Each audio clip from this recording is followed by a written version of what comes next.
လူတော်တော်များများက Enemy GTA လို့တောင်ပြောကြတဲ့အထိအရမ်းမိုက်တဲ့ game လေးတစ်ခုအကြောင်းကိုသိပေးကြပြီလားမသိသေးဘူးဆိုရင်တော့ဒီဗီဒီယိုလေးထဲမှာပြပြပေးသွားမှာမလို့ဆက်ကြည့်သွားလို့ရပါတယ်ကဲအားလုံးပဲမင်္ဂလာပါ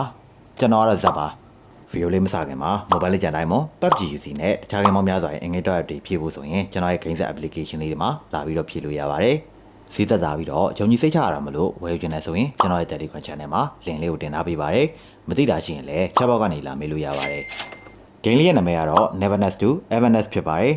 ဒီ game လေးကိုတော့ Hotter Studio ကဖန်တီးထုတ်လုပ်ထားတာဖြစ်ပြီးတော့ Supernatural Urban Open World RPG game မျိုးစားလေးပဲဖြစ်ပါတယ်ဒီ game လေးက2026 April 29ရက်နေ့မှာ Global Version ထွက်ရှိမှာဖြစ်ပြီးတော့2026 April 28ရက်နေ့မှာ Pre-download ဆွဲထားနိုင်မှာဖြစ်ပါတယ်ဒီ game လေးကို Android, iOS, PC နဲ့ PlayStation 5 တွေမှာကစားနိုင်မှာဖြစ်ပြီးတော့ cross platform ကိုလည်းပြေဝ support ပေးထားပါတယ် file size အနေနဲ့ကတော့ 20GB ဝန်းကျင်မှာရှိနိုင်ပါတယ်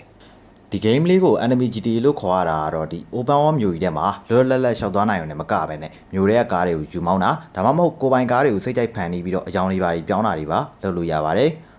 နောက်ပြီးနာမည်ကြီးကား brand တစ်ခုဖြစ်တဲ့ Porsche နဲ့ပါ collaboration လုပ်ထားဆိုတော့အထက်ကကားတွေကတော့တကယ်မိုက်ပါသေးကြပါတယ်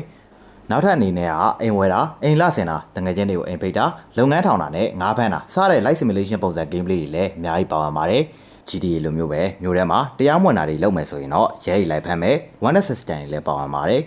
combat ဘိုင်းကတော့မြန်ဆန်တဲ့ high speed action တွေပေါ်ပါတဲ့ movement တွေအပြင် Unreal Engine 5ကိုသုံးထားတဲ့အတွက်ကြောင့်မလို့ virtual effect တွေကလည်းအတော်လေးအားကောင်းပါတယ်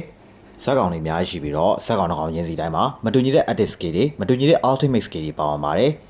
နောက်ပြီးဇက်ကောင်တစ်ကောင်စီရဲ့မတူညီတဲ့ element တွေကနေတစ်ကောင်နဲ့တစ်ကောင်ကွန်ဘိုဖြစ်အောင်တွဲဖက်အသုံးပြုရမှာဖြစ်ပါတယ် graphic ဘိုင်းကတော့ကိုဖုန်းကောင်းရင်ကောင်းသလိုလှလှပပကြီးကိုခံစားနိုင်ပါတယ်ဒီ game လေးကတော့ Open World မှာအမျိုးပြအပြင်စင်နဲ့ enemy style ကိုကြမ်းတက်တဲ့သူတွေအတွက်အထူးသင့်တော်တဲ့ game လေးတစ်ခုပဲဖြစ်ပါတယ်။လောလောဆယ်မထွက်သေးဘူးဆိုပေမဲ့ထွက်တဲ့အခါကျရင် guide video လေးတွေ gameplay video လေးတွေကိုတင်ပေးသွားပါမယ်။ဆိုတော့ဒီနေ့ video လေးကတော့ဒီလောက်ပါပဲ။နောက်လည်းဒီတက်ကောင်းတဲ့ game လေးတွေကိုရှာဖွေတင်ဆက်ပေးသွားမှာမလို့ကျွန်တော်တို့ရဲ့ game set page လေးကို like and follow လေးလုပ်ပေးကြပါအောင်။အားလုံးပဲပိုင်မယ်ပါ။